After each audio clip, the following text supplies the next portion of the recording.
Mungkin ada juga istilah kalau misalnya di pesantren, Dok, ya. Tadi kan kita banyak pesantren ya. Kalau nggak kena kudis, itu anak kan santri, betul. Itu tuh sebenarnya yang salah ya, Dok, ya? Iya kebetulan ya, kita juga banyak pesantren kan di Aceh, sehingga bukan salah pesantrennya gitu ya, tapi kalau di pesantren kan kehidupannya memang dalam satu kamar gitu, satu asrama kan ramai ya, 10 sampai 14 gitu. Kalau catatan dari Kemenkes, di tahun terakhir ya, datanya 2008 tuh, skabies ini merupakan penyakit ranking ketiga. Tidak terlaporkan, tidak terdeteksi, dan kita tahunya dia sudah, tertular gitu. Jadi Kalau pada anak-anak ataupun bayi ya, keluhannya itu biasa lebih berat daripada orang dewasa yang mengalami karena pengaruh dari imunitas itu sendiri ya. Ya. Namun memang gejala utamanya itu adalah gatal pada malam hari.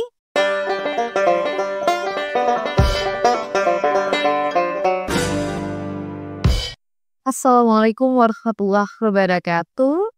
Kembali lagi bersama program kita. Ada ngopi, ngobrol bareng Idi, ngobrol pitar bareng sahabat sehat. Kali ini bersama saya, Khairunisa, dan juga narasumber-narasumber yang sangat luar biasa yang hadir saat ini. Ada Dr. Nanda Erlia, spesialis dermatologi, venerologi, dan estetik. Seorang konsultan yang juga subspesialis dermatologi, alergi, dan imunologi. Dan juga sebagai ketua Perhimpunan Dokter Spesialis Kulit dan Kelamin Indonesia wilayah Aceh ya, Dok ya. Ada juga Dr. Ari Hidayati, spesialis dermatologi, venerologi, dan estetik, yang mana juga bagian dari Perdoski, seni sekretaris dari Perdoski wilayah Aceh. Ya, kita sapa dulu. Halo, Dokter. Halo ya, Jadi Dok, kali ini di topik kali ini ya, Dok ya, tentang sesuatu yang sebenarnya banyak kita temui di masyarakat ya, Dok ya. Ada judulnya ini, kali ini infeksi kulit yang terabaikan. Nah, terabaikan di masyarakat, namun cepat menular. Nah, infeksi apa sih gitu ya, Dok ya? Oke. Nah, di sini salah satu infeksinya itu yang sering terabaikan. Apa, Dok, kira-kira? Mungkin dari Dokter Nanda atau Dokter Ari? Boleh Dokter Nanda? iya. Halo, Dokter Nisa.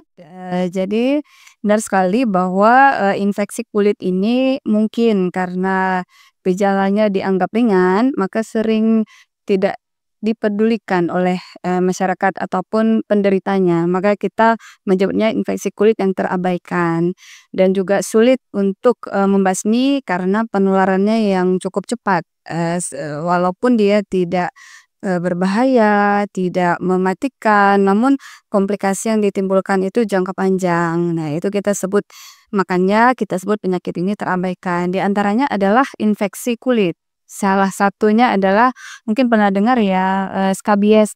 Skabies. Oh iya tuh, sering banget tuh denger. Apalagi tuh kalau misalnya saya masa-masa sekolah tuh skabies itu untuk anak-anak asrama. Iya, iya. Oke, Dok. Jadi skabies ya, Dok ya. Berarti infeksi yang sangat menular tapi diabaikan di masyarakat. Tapi skabies. Mungkin boleh dijelaskan, Dok, skabies ini ataupun bahasa awalnya apa ya, Dok? Kudis ya, Dok? Iya benar, di masyarakat kita sering menyebut dengan kudis ya, kalau di Aceh ya. Iya. Mungkin bisa dijelaskan, Dok, seperti apa sih itu penyakit yang disebabkan oleh apa? Mungkin boleh dari Dokter Ari? Iya. Terima kasih Dr. Nisa, sama sore juga teman-teman. Skabies itu jadi nama penyakit. Nah, penyebabnya sendiri disebabkan oleh kutu atau tungau ya. Jadi kutu itu namanya Sarcoptes scabies varian humanus. Artinya kutu tersebut akan hidup di kulit manusia, di kulit tipis kita. Jadi dia akan tinggal di situ, berkembang biak, memperbanyak diri melalui telurnya. Nah, kemudian dia akan bertambah banyak sehingga akan menyebabkan gejala klinis di kulit manusia.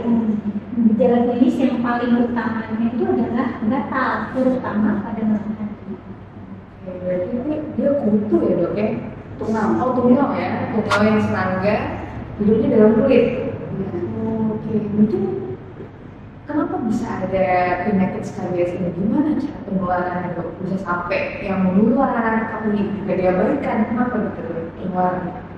Ya, jadi tungau ini senang hidup di area yang lembab, gitu ya. Kemudian daerah yang kehidupannya agak rapat gitu, misalkan di asrama, di panti, di Tinggal ya tinggal bersama, dan hygiene-nya mungkin ya terabaikan juga ya, hygiene-nya kurang dijaga, sinar matahari juga tidak sampai ke situ sehingga dia bisa berkembang. Jika mengenai satu orang, maka dia bisa menular ke orang lain. Penularannya itu kontak langsung maupun tidak langsung.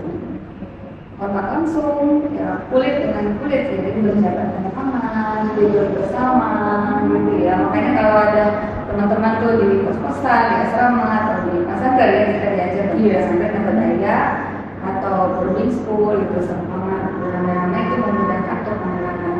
Penularan yang tidak langsung itu melalui pakaian, gitu ya, yang berganti-ganti atau alat handuk dan sebagainya. Jadi di tempat daerah padat penduduk ataupun tempat rame-rame, lembab, bisa secara langsung gitu langsung. Berarti secara nggak sadar kalau misalnya itu kita juga perlu hati-hati juga ya dok ya. Iya, nanti ada cara-cara pencegahan dan Klinisnya, deteksinya agak kita terhindar juga ya dok ya. Ya. Oke, nah mungkin tuh gambaran di Aceh sendiri gitu dok, gimana sih kasus skabies ini? Apakah termasuk yang sangat urgent untuk ditangani atau gimana dok? Ya itu dokter Nanda. Iya, baik. Jadi karena ya kebetulan ya kita juga banyak pesantren kan di Aceh, sehingga bukan salah pesantrennya gitu ya, tapi kalau di pesantren kan kehidupannya memang dalam satu kamar gitu, satu asrama kan ramai ya, 10 sampai 14 gitu. Panti ya, panti jompo, kemudian boarding school juga kita banyak. Ya jadi cukup tinggi. Hanya saja sering tidak terdeteksi, dan kita tahunya dia sudah tertular gitu. Jadi kalau catatan dari Kemenkes di tahun terakhir ya, datanya 2008 tuh skabies ini merupakan penyakit ranking ketiga di puskesmas. Jadi ini memang harusnya bisa tertangani di puskesmas ya, di Perifer ya, karena kan untuk teman-teman dokter umum ini kompetensi namun itu tadi terabaikan ya, tidak terdeteksi atau misdiagnosis dan sebagainya, sehingga penderitanya pun kalau cuman gatal-gatal sedikit dia kan nggak berobat ya, dan nggak tahu padahal itu sudah skabies. Begitu satu kena langsung satu asrama itu bisa kena. Mungkin ada juga istilah kalau misalnya di pesantren dok ya, tadi kan kita banyak pesantren ya. Kalau nggak kena kudis, anak Kan santri, betul. itu tuh sebenarnya yang salah ya dok ya. So, kalau penyakit kok harus diperkenalkan seperti itu ya dok ya. Iya. Harus yang dilestarikan gitu. Juga ada ini dokter Nisa, ada stigma mungkin ya, skabies ini adalah takdir ya dokter Arya. Iya, takdir ataupun kutukan seperti itu. Padahal kan tidak seperti itu ya. Penyakit ini bisa kita cegah, bisa diobati. nah iyalah disinilah kita akan membahas dok ya gimana cara pencegahan. Ya seolah-olah kalau misalkan sudah jadi santri, terima aja kita akan mengalami skabies dalam proses perjalanan menjadi santri, kan itu sebenarnya nggak seperti itu ya. Dan disinilah stigma ini Firdoski ingin putuskan ya Rias. Oke, mungkin nih gejalanya gatal-gatal gitu dok ya. Apa ada gejala berat ataupun komplikasi yang nantinya akan datang gitu untuk penderita-penderita skabies ini dok? Karena keluhan utamanya itu adalah gatal, terutama pada malam hari, akan mengganggu kualitas tidur. Nah, jika kita tidak cukup tidur, pastinya juga pada anak-anak khususnya itu berpengaruh pada proses belajar ya di sekolah. Jadi mengantuk waktu belajar karena garu-garu terus ya. Nah, akibatnya garukan tadi juga bisa menyebabkan infeksi. Nah, infeksi sekunder nanti keluhan kulitnya bisa bernanah ataupun bahkan bisa demam jika infeksinya meluas. Ya, jadi kalau pada anak-anak ataupun bayi ya, keluhannya itu biasa lebih berat daripada orang dewasa yang mengalami karena pengaruh dari imunitas itu sendiri ya. Ya, namun memang gejala utamanya itu adalah gatal pada malam hari, penyakitnya bersamaan dirasakan pada individu dan orang-orang yang tinggal berkelompok atau bersama, tadi seperti asrama, boarding ya, penjara mungkin ya. Kemudian juga biasanya ditemukan pada daerah-daerah yang kulitnya itu tipis. Jadi di sela-sela jari tangan, ya di lipatan ketiak, di sekitar perut. Daerah-daerah tipis, lembab, gitu ya dok ya? Iya. Nah dok, tadi kan juga ada misalnya mengenai satu keluarga tertentu. Nah, tapi yang banyakkan datang itu pasiennya itu dari mana dok? Dari anak-anak kah, dari pesantren kah, atau gimana dok yang biasa mungkin dokter jumpai di praktek?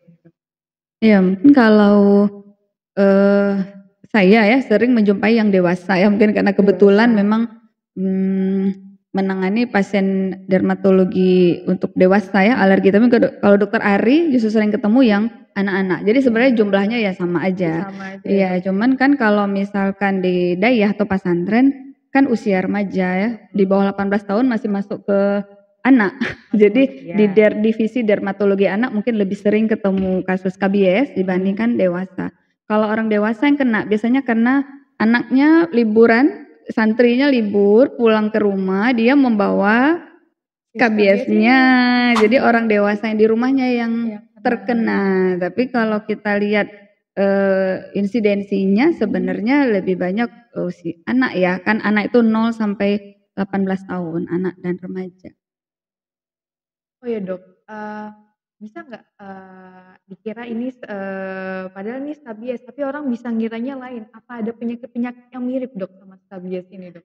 Iya betul, sering disangkakan itu kutu air ya. Kutu air ya dok? Kutu air itu Mirip kan ya? jamur ya, karena di sela-sela jari tangan atau sela jari kaki. Ya, selain itu kan tadi udah disampaikan dokter ada juga ada di lipatan ya, ketiak. Di daerah kemaluan mohon maaf juga bisa terkena itu ya, dan sangat gatal sebenarnya. Iya, dan sering juga disalahkan itu air ya. Gara-gara air jadi gatal-gatal, padahal kan penyebabnya bukan karena air ya. Karena air dok. Nah, ini kan kita kan bicara tentang gejalanya, nanti komplikasinya gimana, dan banyakan yang datangnya itu ataupun yang berobat ada dari remaja, berbagai usia ya dok ya. Nah, kita mungkin mundur sedikit dok, pencegahan gitu dok, ataupun deteksi gitu dok, untuk tidak tertular ataupun kalau misalnya udah ada, mungkin mereka bisa tahu nih, oh ini kemungkinan skabies gitu. Mungkin ada cara tertentu dok untuk deteksi dini si skabies ini dok? Iya baik dokter Nisa. Jadi mengingat sulitnya memberantas ya, karena kan dia mengenai sekelompok orang, maka dari Perdoski sebenarnya sudah memikirkan ada sebuah program yang baru saja di launching ya tahun kemarin dan mungkin kita akan mulai melaksanakan tahun ini dan tahun depan. Itu namanya Deskap, deteksi dini skabies.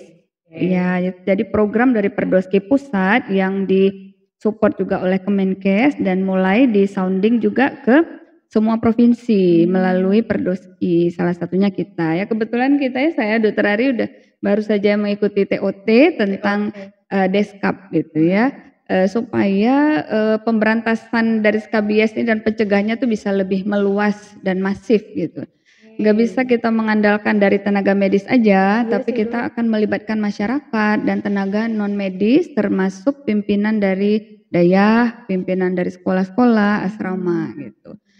Jadi ada programnya itu Dokter Nisa. Program dari Perdoski dan juga Kemenkes ya? Dok? Iya, didukung oleh Kemenkes. Goalsnya adalah kita Indonesia bebas skabies insya Allah 2030.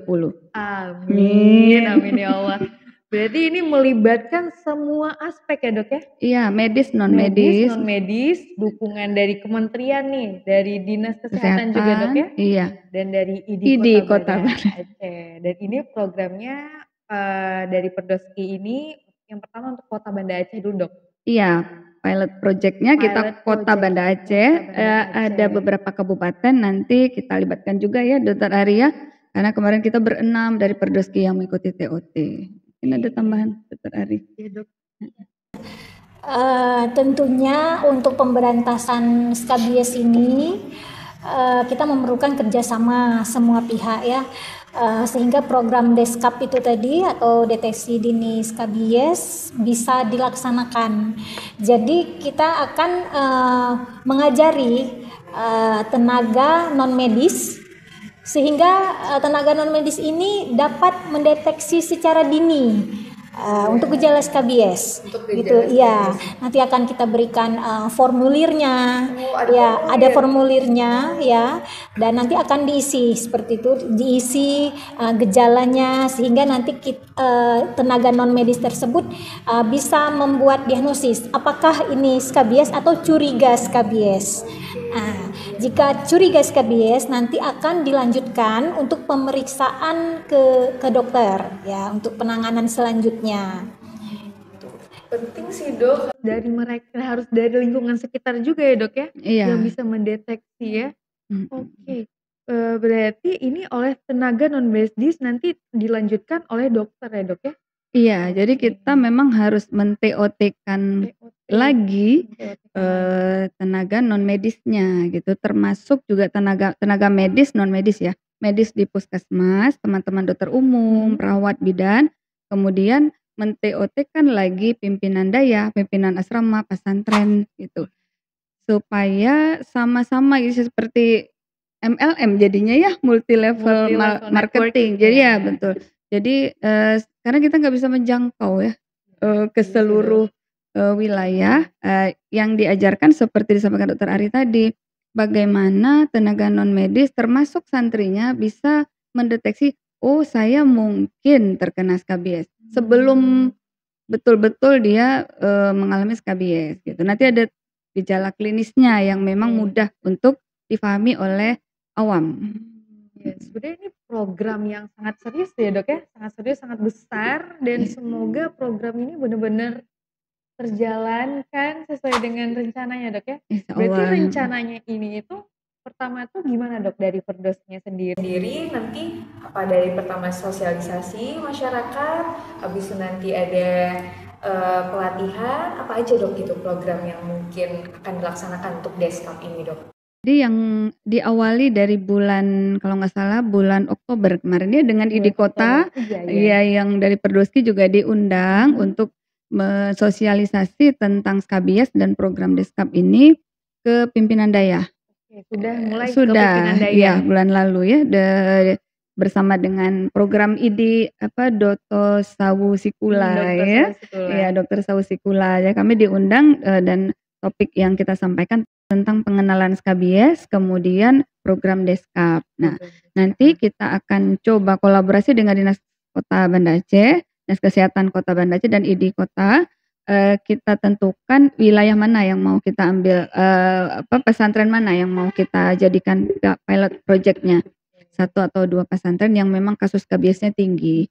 Dan kita juga mengajak puskesmas setempat dan kita akan latih bagaimana mengenal skabies, mendeteksi skabies gitu. Sekalian sosialisasi program Deskap tersebut.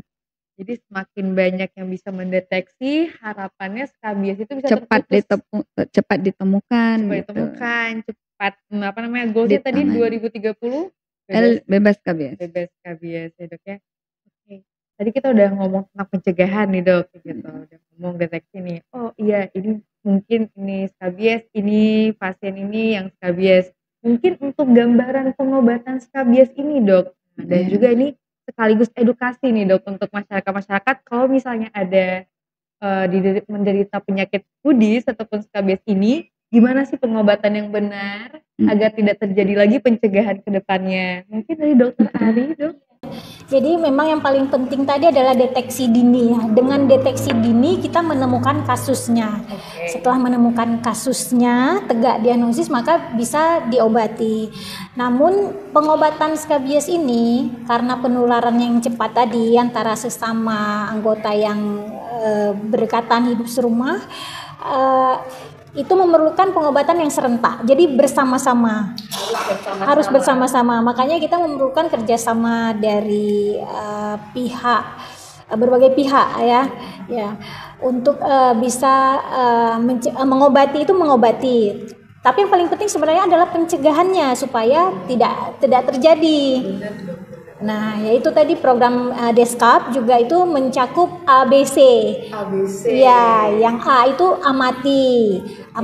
Amati itu maksudnya bisa dideteksi, bisa dilihat apakah ini termasuk gejalanya atau bukan. Nah, kemudian yang B-nya itu berantas ya. Berantas itu artinya diobati. Yang C itu mencegah. Nah, tadi yang mencegahnya itu sangat penting. Mungkin Dr. Nanda bisa menambahkan untuk pencegahan. Baik. Ya, A, B, C ya, biar supaya mudah mengingatnya ya. A, amati, berantas, cegah. Tadi sudah dijelaskan Dr. Ari. Untuk pencegahannya, jadi kita harapkan kalau bahasa mudahnya gotong royong ya, Jumat bersih. Bersih-bersih di lingkungan sekolah, lingkungan dayah gitu ya. Kemudian jendela kamar, pintu itu sebaiknya dibuka supaya sinar matahari bisa masuk ke dalam gitu ya. Kemudian pakaian yang atau alat mandi, ya handuk dan sebagainya, kalau dia sudah menderita skabies sebaiknya direndam ya pakai air panas 50 derajat Celcius, air panas beneran. Harus yang panas ya, Iya, Dok ya? iya, 30 sampai 50 derajat ya, Biar memang tungaunya mati. Itu untuk yang memang sudah tegak diagnosis skabies. Oh, si A menderita skabies, itu pakaian dia cuci tersendiri, jangan dicampur dengan orang lain. Direndam air panas 50 derajat selama 30 sampai 60 menit kira-kira, kemudian cuci dengan deterjen dan jemur supaya kena sinar matahari, setrika lagi. Jadi benar-benar harus tuntas itu tungaunya. Kemudian lingkungannya tuh sedot debu ya, rajin-rajin di sofa, di permadani karpet di tempat tidurnya gitu ya. Untuk yang belum memungkinkan untuk dicuci, misalnya musim hujan, spray kan agak besar ya bed cover, didiamkan aja dulu 72 jam ya Dokter Ari, lebih kurang 3 hari mati dia. Dimasukkan ke dalam kantong yang kita akan tutup rapat. Ya. Mati tungaunya gitu. Dan itu yang mungkin harus betul-betul dipraktekkan di adik-adik kita di pesantren ya atau di asrama. Itu juga yang nanti selain pelatihan deteksi dan juga caranya ya, Dok. Mencegah itu. Pencegahan caranya Iya. ABC ya. Sebenarnya caranya itu sangat mudah diaplikasikan ya, Dok ya. Iya, Cuman betul. mungkin kesadaran ataupun Ketidaktahuan ataupun kayak dimaklumin. Ya udahlah itu penyakit pesantren gitu Iya, ya, Dok. dan disepelekan ya, makanya kan Terabaikan, terabaikan. bener. Padahal kalau satu asrama kena, kan dia ada menggaruk sepanjang pagi, siang, apalagi malam nggak bisa tidur, kan nggak konsentrasi belajar, ya dan sebagainya gitu. Iya sih, Dok, ini sebenarnya hal yang sangat ditunggu-tunggu, Dok, program pencegahan ini, Dok. Tadi kita juga mungkin, Dok, pengobatannya, Dok, nanti dia kalau misalnya udah terkena skabies, Dok, dia harus kemana sih, Dok, gitu? Iya, jadi dari program Deskap tadi sebenarnya kalau memang sudah cepat terdeteksi kan ada bukan skabies atau curiga skabies. Dokter Ari sudah menjelaskan kalau untuk medis kan ada 4 tanda, Dokter Nisa mungkin ingat ya dulu 4 cardinal sign untuk skabies, gatal malam hari, kemudian mengenai sekelompok orang ya kan, komunitas tertentu, kemudian terdapat terowongan di kulit, ya kan, artinya di situ ada tungaunya. Kemudian satu lagi apa Dokter Ari, yang keempatnya di tungau ini predileksi, lesi kulitnya di tempat tertentu. sela jari, di lipatan ketiak, perut, kelamin ya, di punggung, di bokong gitu ya. Tempat-tempat yang Iya, tipis, yang lembab gitu ya, Dok, iya. ya? Kalau untuk medis 2 dari 4 sudah kita anggap dia skabies. Tapi untuk, tenaga non medis ya, cukup 3 aja sebenarnya. Gatal malam hari, mengenai sekelompok orang, kemudian, ada gejala klinis, di tempat tertentu. Gejala klinisnya berupa apa? Bintil-bintil kecil gitu. Bisa bernanah, bisa berupa luka lecet, kalau bahasa kita di kulit dulu erosi ya, Dok. Erosi, iya Erosi iya, itu kalau luka lecet, luka ya lecet, karena iya iya, Dok. garukan, kemudian ada bintil-bintil kecil dan bintil-bintil bernanah di tempat-tempat kulit yang tipis. 2 dari 3 sudah dianggap curiga skabies. Curiga Maka skabies. santri kalau mengetahui gejala tadi, baik pada dirinya atau temannya, dan juga pengurus dayah atau asrama atau sekolah bisa mendeteksi itu, langsung buat, rujukan. Ada formulirnya dirujuk ke puskesmas. Nah, nanti dari puskesmas baru diperiksa lagi oleh dokter, kalau memang dengan komplikasi rujuk lagi ke rumah sakit tipe di atasnya gitu ya. Nah, nanti pengobatannya seperti biasa, permetrin, iya ya, dioles seluruh tubuh, dari mulai diamkan 10 jam, kemudian besoknya mandi, diulang 1 minggu sekali. Dan harus satu kamarnya itu diobati atau sekeluarganya terus diobati. Nggak bisa 1 orang aja, Dok, ya? Iya. Karena kalau 1 orang lagi nanti dia udah sembuh, dia balik Pulang. lagi ke tempat yang tadi, Kena lagi. nggak putus-putus. Iya, Nggak betul. putus-putus. Ya, Masya Allah. Berarti ini tadi kita udah bahas gimana pencegahannya, kalau misalnya udah ada harus kemana. Tadi juga dokter udah jelaskan, untuk pengobatannya seperti apa, permetrin, dan itu harus diikuti ya, Dok, ya, anjuran pemakaian permetrinnya juga ya, Dok, ya? Iya. Oke, berarti rencana ke depannya dari Perdoski mungkin di tahun 2025 Januari ini apa, Dok, kira-kira untuk program pencegahan ini? Iya, tentunya kami akan meneruskan program dari Perdoski Pusat, yaitu program Deskap tadi, untuk kita sosialisasikan. Jadi podcast ini juga salah satu ajang kita untuk mensosialisasikan kepada masyarakat ya. Kemudian juga nanti kita akan selain bekerja sama dengan ID Kota, kita juga akan kerjasama dengan Dinas Kesehatan Kota Banda Aceh. Ya, dan juga nanti mungkin kerjasama dengan sekolah ataupun pesantren yang akan kita tuju sebagai pilot project untuk deteksi dini skabies ini. Masya Allah, sebenarnya ini program yang sangat mulia juga nih dari Perdoski nih untuk untuk kesehatan masyarakat juga ya, Dok, ya. Bismillah ya. Bismillahirrahmanirrahim. Mungkin, Dok, ada pesan untuk masyarakat tertentu, Dok, untuk penanganan tentang skabies ini, Dok. Ada take message nggak mungkin dari Dokter Nanda ataupun Dokter Ari untuk masyarakat ataupun audiens-audiens yang mendengar nih skabies ini? Baik, tadi kita sudah mengulas banyak ya tentang skabies. Skabies itu penyakit infeksi kulit yang memang harus diberantas karena gejalanya mungkin di awal ringan, tapi komplikasinya dan kekambuhannya itu yang sulit untuk kita tangani. Maka kita sama-sama berusaha mencegah infeksinya, mengurangi kekambuhan atau komplikasinya ya dengan program ABC tadi. Mudah-mudahan semua masyarakat bisa memahami dan kita akan sosialisasi secara bertahap ya. Itu dari saya. Iya, terima kasih Dokter Nanda. Dari Dokter Ari, Dok. Iya.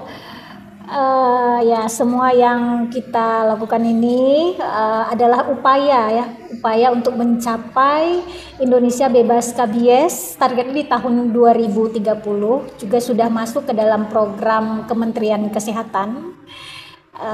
Jadi kita bekerja sama bersama-sama untuk pencegahan dan bisa diatasi skabies ini, sehingga Indonesia tidak lagi menjadi negara yang paling banyak ya kasus skabiesnya di dunia. Ya mungkin karena memang kita juga penduduknya banyak ya jumlahnya ya. Dan juga yang padat-padat. Ya. Jadi semoga dengan ABC dan Deskap dari Perdoski ini, skabies itu bukan penyakit yang tidak diabaikan lagi ya, Dok, ya? Iya, benar.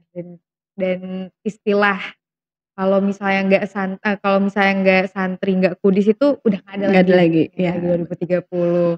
Baik, nah itu tuh tentang skabies dari Perdoski, wilayah Aceh dengan Dokter Nanda dan juga Dokter Ari. Lumayan sangat membuka wawasan, membuka mata kita tentang skabies, gimana sangat menularnya skabies ini dan gambaran di Aceh ini, dan insya Allah akan ada pilot project Deskap dengan pencegahan ABC kerjasama dengan Dinas Kesehatan Kota Banda Aceh dan juga ID Kota Banda Aceh. Terima kasih banyak Dokter Nanda dan Dokter Ari. Sehat-sehat Makasih, selalu. sama-sama. Iya, terima kasih banyak udah sharing-sharing. Sekian ngobrol kita pada hari ini, dan kita akan berjumpa lagi di ngopi selanjutnya. Assalamualaikum warahmatullahi wabarakatuh.